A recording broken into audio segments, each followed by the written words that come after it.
What if the last message you ever sent was about separating your body from your soul? For Rosemine and Jondo in Kinshasa, it was a nightmare. By the way, I'm curious, where are you tuning in from? Drop a quick comment, I read them all, and sometimes your ideas spark our next case. Alexandra Martine Lumbayi was 21 years old when she arrived in Canada in August 2024 to study administration at the Université du Québec à Trois-Rivières. Born in Cameroon and partially raised in Congo, she had already lived in South Africa before her mother made the ultimate sacrifice. Sending Alexandra to Canada represented everything Rosemine had worked for. Alexandra was like thousands of international students in Canada, chasing dreams far from home. Their bond was extraordinary. Alex et maman contre le monde entier, Alex and Mom against the rest of the world. That was their motto, and it reflected a relationship forged through years of struggle and sacrifice. Alexandra wasn't just another international student lost in the crowd. She had a passion for photography and modeling, often posting videos about her faith on TikTok. Her notebooks, later found by investigators, revealed dreams that painted a vivid picture of her future. I'm going to buy a house in Canada. I want to buy a car in Canada. I want to learn to drive. She wrote prayers and reflections encouraging young people to believe in God. Her father had recently helped her secure a job in telecommunications, the same field he worked in back home. Just 2 days before she disappeared, she told him excitedly, "I'm going to take over from you, Papa." You can imagine the hope in those words. The future seemed bright. On Wednesday afternoon, October 2, 2024, Alexandra needed to withdraw money her father had sent for rent. Her roommate dropped her off at Saint-Quentin Island around 3:30 p.m. Surveillance cameras captured her paying the entrance fee at 3:40 p.m. She was alone, on foot, seemingly heading toward the marina area. And then silence. 2 days passed in anxious waiting. By October 4, when Rosemine called from Congo worried about not hearing from her daughter, alarm bells started ringing. The roommate contacted police that Friday. Alexandra's phone had stopped transmitting signals on October 2, the same day she disappeared. What happened next shows the power of social media in our connected world. Rosemine, sitting in her home in Kinshasa, created a TikTok video that would change everything. Through tears, she begged for help finding her daughter. "I haven't been drinking, I'm not eating, I'm not sleeping. I don't even know how to close my eyes anymore or how to live." The video went viral within hours. Students from the Congolese community mobilized immediately. The broader African diaspora across Canada, Europe, and the United States joined the search efforts. Here was their African sister, alone in a foreign country, and they felt a collective responsibility to bring her home safely. But questions began emerging about the initial response. The night before Alexandra's body was found, reports came in about a girl's screams near the island. These reports went unverified by authorities while community members continued searching through the night. On Tuesday morning, October 8, a kayaker spotted something floating in the St. Maurice River. The body was located between the Kruger-Wayaguamack Incorporated property and the marina, not far from where Alexandra had last been seen. It was her body. The coroner confirmed the identity that afternoon. Alexandra Martine Lumbayi, the young woman with dreams of Canadian citizenship and a telecommunications career, was dead. The news spread rapidly across social media platforms, with live updates shared by people at the scene. For Rosemine, watching from thousands of miles away, the nightmare had become reality. As she would later say, "I am not yet grieving, I will start when justice is done for my daughter." The Congolese ambassador to Canada requested an autopsy, but initial findings raised more questions than they answered. Provincial police had been leading searches since Friday, but community members expressed frustration with what they perceived as insufficient urgency in the response. But was it really an accident? Police found no third-party intervention, but Rosemine didn't believe it. By late October, when Rosemine finally arrived in Canada, the emotional toll was devastating. At Alexandra's apartment, she was given just 10 minutes to collect her daughter's belongings, with police present and the bedroom door required to remain open. The coldness of the moment added to an already unbearable situation. Throughout the initial search, questions arose about various aspects of the case. The roommate was cooperating with investigators, but their seeming emotional distance during the family's visit struck many as unusual. Community members took to social media to share theories and statements about Alexandra's life, creating a mixture of verified facts and unconfirmed speculation. But were the authorities moving fast enough? Without official information being released, the line between truth and rumor became increasingly blurred. Police divers had searched the waters around Saint-Quentin Island. Helicopters had surveyed the area from above.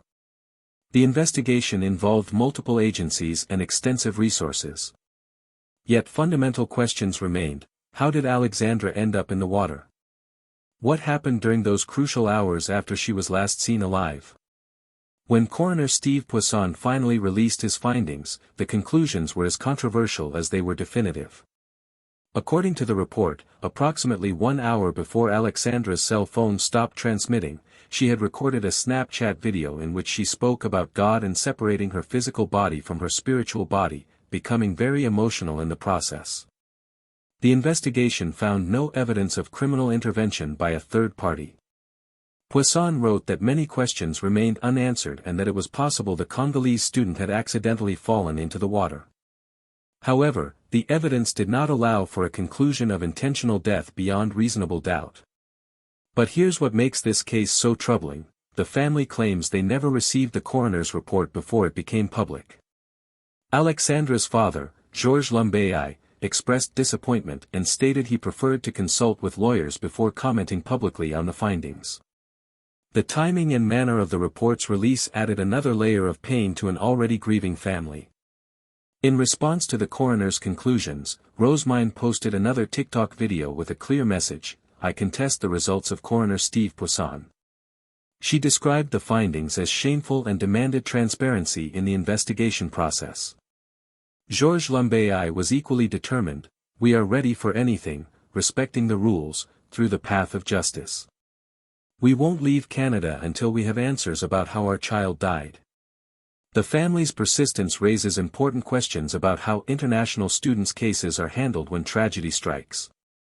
They found support from unexpected places: meetings with Federal Minister François-Philippe Champagne, Trois-Rivières Mayor Jean Lamarche, and even the local police chief. Yet they felt fundamental questions remained unanswered. On November 5, 2024, nearly 200 people gathered at Marie-Reine-du-Monde Cathedral in Montreal for Alexandra's funeral. Her coffin was draped with the flag of the Democratic Republic of Congo, surrounded by community members who had never met her but felt connected to her story. On the church steps, voices called out, "Justice for Alexandra." The solidarity was remarkable. Students had traveled from Quebec City and Trois-Rivières specifically to honor someone they knew only through her tragic story. The international student community had lost one of their own, and they refused to let her memory fade quietly. The facts in Alexandra's case are both clear and frustratingly incomplete. She went to Saint-Quentin Island on October 2 to withdraw money for rent. She was captured on surveillance cameras entering the island alone. Her phone stopped transmitting that same day. 6 days later, her body was found in the St. Maurice River. The coroner found no evidence of criminal activity. Police investigation supported this conclusion. Yet questions persist about the emotional video she apparently recorded before her death, about the screams reported the night before her body was discovered, about the adequacy of the initial search response. What happened during those crucial hours between her last confirmed sighting and when her phone went silent? How did a young woman with clear plans for her future end up in the river that cold October day? Her mother's decision to create a foundation supporting international students in financial difficulty speaks to this broader reality. Alexandra had often told her mother about classmates struggling without family support, saying, "It's hard for them, but I have you." Now Rosemine wants to be that support system for other students far from home. The official investigation concluded that no criminal act occurred in Alexandra's death. For legal purposes, the case is closed. But for those who followed her story, who felt connected to her dreams and her mother's pain, closure remains elusive. Did the investigation adequately explore all possibilities? Were cultural and linguistic barriers factors in how the case was handled? Should international students' cases receive additional scrutiny given their unique vulnerabilities? Behind every international student is a family that sacrificed everything, trusting their child would be safe in pursuit of better futures. Alexandra Martine Lumbayi wanted to buy a house in Canada. She wanted to learn to drive, to follow in her father's footsteps in telecommunications, to build a life worthy of her mother's sacrifices. She posted videos about her faith, dreamed of success, and maintained hope despite being thousands of miles from everything familiar. Her story ended on Saint-Quentin Island, but her impact continues through the conversations her case has generated about international student safety, about how we investigate cases involving vulnerable populations, about the responsibility we all share to protect those far from home. For Rosemine and John Doe, the fight for answers continues. As she said, "I will start grieving when justice is done for my daughter." The questions surrounding Alexandra's final hours may never be fully answered. But her memory serves as a reminder that behind every international student is a family who has made tremendous sacrifices, trusting that their children will be safe in their pursuit of better futures. That trust, and the young lives it represents, deserves our protection and our vigilance. In the end, Alexandra's legacy isn't just about the mystery of her death, it's about the responsibility we all share to ensure that students like her, far from home and chasing dreams, are never forgotten when tragedy strikes. What do you think happened that October afternoon? Drop it in the comments below. If you enjoy deep dives into true crime, make sure to subscribe so you don't miss the next story. Until next time, friends!